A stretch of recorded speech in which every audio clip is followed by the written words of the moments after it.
तो लो दोस्तों, स्वागत है आप सभी का एडवारा भाई। मेरा नाम मोहित गिरी गोस्वामी। देखो, आज के इस लेक्चर में अपन पढ़ने वाले हैं कि ज़्यादा बड़ा लेक्चर नहीं होगा। आज अपन देखेंगे यार अपना बायोडिग्रेडेबल पॉलीमर क्या होता है।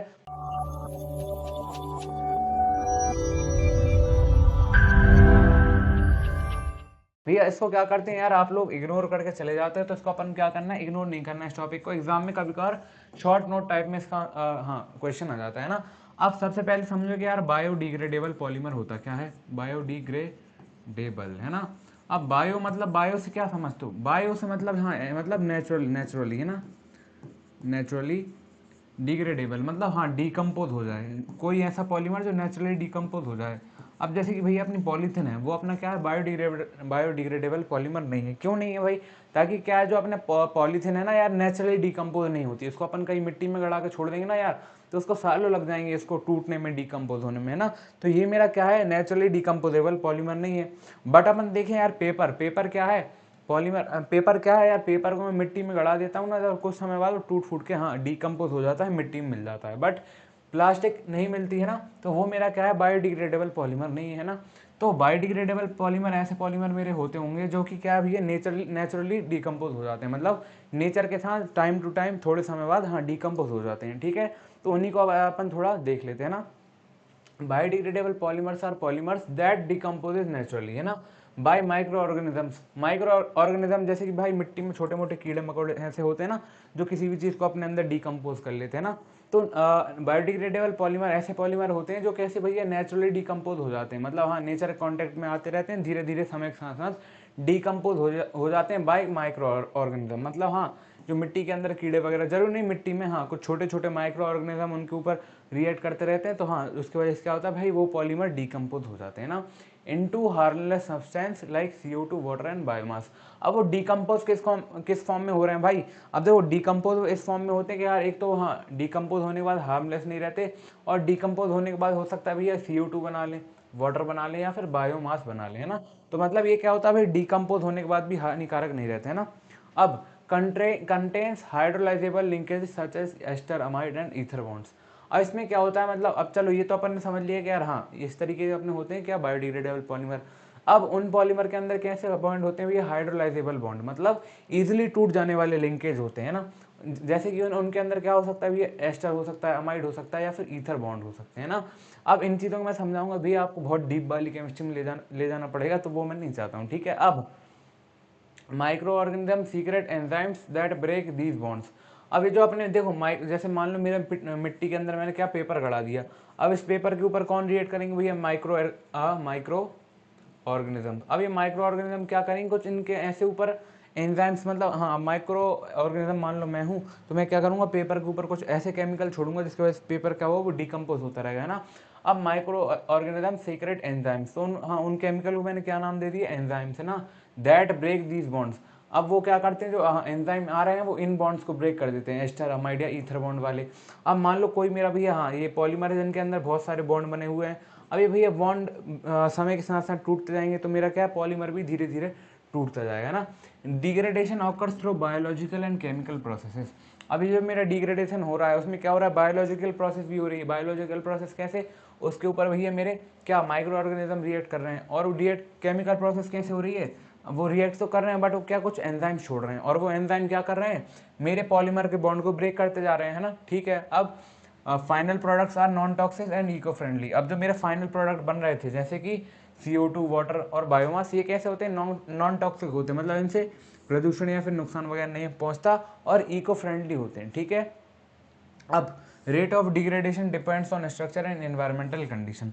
अब बोला है कि रेट ऑफ रिएक्शन मतलब कितने जल्दी डिग्रेड हो जाता है, वो डिपेंड करता है भैया अपने हाँ जो पॉलीमर था उसका स्ट्रक्चर कैसा था, सिंपल था, लीनियर था, ब्रांच था, या फिर कॉम्प्लेक्स स्ट्रक्चर था, उसके ऊपर डिपेंड करता है, और एनवायरमेंटल कंडीशन के ऊपर भी थोड़ा और चीजें डिपेंड करती तो चलिए दोस्तों, आशा करता हूं ये लेक्चर्स आपको काफी अच्छे लग रहे होंगे। ये जो बैच आप देख रहे हो, ये सब्जेक्ट आप पढ़ रहे हो, ये एब्सोल्युटली आपके लिए फ्री है यूट्यूब पर। इसके डिस्क्रिप्शन में आपको कंप्लीट लिंक मिल जाएगी, या फिर आप एडवारा इंजीनियर्स चैनल पर जाके देख सकते हो। और कुछ बैचेस जैसे आपके मैथमेटिक्स 2 बैचेस हो गए, और जो आपके कुछ बैचेस हैं जो टफ पढ़ते हैं आपको, वो भी आप जाकर के एडवारा ऐप पे पढ़ सकते हो। तो प्ले स्टोर से आप एडवारा ऐप डाउनलोड कर सकते हो, या अगर आपको लैपटॉप पे बड़ी स्क्रीन में पढ़ने का मन है तो भैया advara.in वेबसाइट पर जाकर के यहाँ नीचे हल्का स्क्रॉल करोगे तो अपनी यूनिवर्सिटी सेलेक्ट करना, AKTU के तो AKTU सेलेक्ट करना, RGPV के हो तो RGPV सेलेक्ट करना, अपनी यूनिवर्सिटी के हिसाब से स्ट्रक्चर्ड कंटेंट से पढ़ाई करिए। एग्जाम्पल क्या है बायोडिग्रेडेबल पॉलीमर के?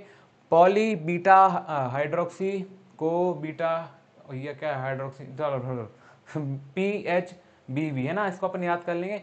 पॉली बीटा हाइड्रोक्सी ब्यूटरेट को बी हाइड्रोक्सी वेलेरेट है ना। तो हाँ भैया इसका थोड़ा टफ सा है ना, अभी ये जमे तो ये कर लेना। पॉलीलैक्टिक एसिड और स्टार्च बेस्ड प्लास्टिक है ना, PLA और स्टार्च बेस्ड प्लास्टिक, तो ये आप लिखे है ना एग्जाम्पल में। अब इसको थोड़ा अपन ऊपर करके इसका क्या देखते हैं भैया, स्ट्रक्चर के बारे में क्या बोल रहा है। चलो छोड़ो है ना। मोस्टली लीनियर स्ट्रक्चर इनका, अपने जो बायोडिग्रेडेबल पॉलीमर होते हैं इनका जो स्ट्रक्चर होता है मोस्टली लीनियर होता है, ताकि लीनियर होता है तभी ये इजीली टूट जाता है ना। अब presence of functional groups ester और अमाइड, इसमें क्या होता है भैया फंक्शनल ग्रुप लगे हुए तो होते हैं, जैसे एस्टर अमाइड है ना, ईथर बॉन्ड है ना, ये फंक्शनल ग्रुप बोलते हैं इनको यार, ये अपन ने शायद 12th में पढ़ा हुआ केमिस्ट्री में ना। Low cross linking for easy breakdown, और इसमें क्या होता है इन पॉलीमर्स में जो क्रॉस लिंकिंग नहीं होती, मतलब ये ज़्यादा इधर उधर फालतू लिंकेज नहीं होते, जिसके वजह से क्या होता है जो अपने बॉन्ड होते हैं इजीली ब्रेक डाउन हो जाते हैं ना। Chains are accessible to enzymes, मतलब जो ये जो चेन बनाते हैं ना, ये इनके ऊपर एंजाइम्स रिएक्ट कर लेते हैं और वो हाँ इजीली बॉन्ड को तोड़ लेते हैं। मतलब हाँ ये जो एंजाइम्स रहते हैं ना, मतलब माइक्रो ऑर्गेनिज्म के अंदर जो एंजाइम होते हैं ना, वो क्या करते हैं भैया, हाँ इन चेन्स को इजीली एक्सेस कर सकते हैं, मतलब हाँ उन चेन पे इजीली रिएक्शन कर सकते हैं ना। चलो इसको लिख लेना आप। अब दूसरी अपनी स्लाइड में देखते हैं, अरे दूसरी स्लाइड में क्या है, इसके टाइप्स क्या है, टाइप्स क्या है भैया। पहला टाइप क्या है, पहला आपका टाइप क्या है, नेचुरल बायोडिग्रेडेबल पॉलीमर है ना, ऑब्टेन फ्रॉम नेचुरल सोर्सेज। ये ऐसे पॉलीमर होते हैं जो अपन को क्या होता है भैया नेचर के सोर्सेज से मिलते हैं, इसलिए इजीली डिकम्पोज हो जाते हैं, जैसे कि स्टार्च, सेलुलोज और प्रोटीन। ये अपने क्या है नेचुरल बायोडिग्रेडेबल पॉलीमर्स हैं। देखो पॉलीमर इसलिए ताकि ये आपस में रिएक्ट करके एक जैसे जोड़ के इनने क्या बनाए होंगे, ये पॉलीमर बनाए होंगे ना। पॉलीमर कैसे बनता है भाई, मोनोमर, जब बहुत सारे मोनोमर जुड़ जाते हैं ना आपस में, एन मोनोमर्स, तब अपना क्या बनता है पॉलीमर है ना। तो ये कैसे अपन को नेचर से मिलते हैं। दूसरा क्या है आपका सेमी सिंथेटिक बायोडिग्रेडेबल पॉलीमर, मतलब केमिकली मॉडिफाइड नेचुरल पॉलीमर। ये कैसे होता है भैया, थोड़ा क्या है केमिकली नेचुरल पॉलीमर होते हैं बट उनको थोड़ा अपन केमिकली मॉडिफाई कर देते हैं। जैसे ये मेरा क्या था सेलुलोज, और इसको मैंने थोड़े बहुत केमिकल वगैरह ऐड कर दिए होंगे उसमें, ये मेरा क्या बन गया है सेलुलोज एसीटेट।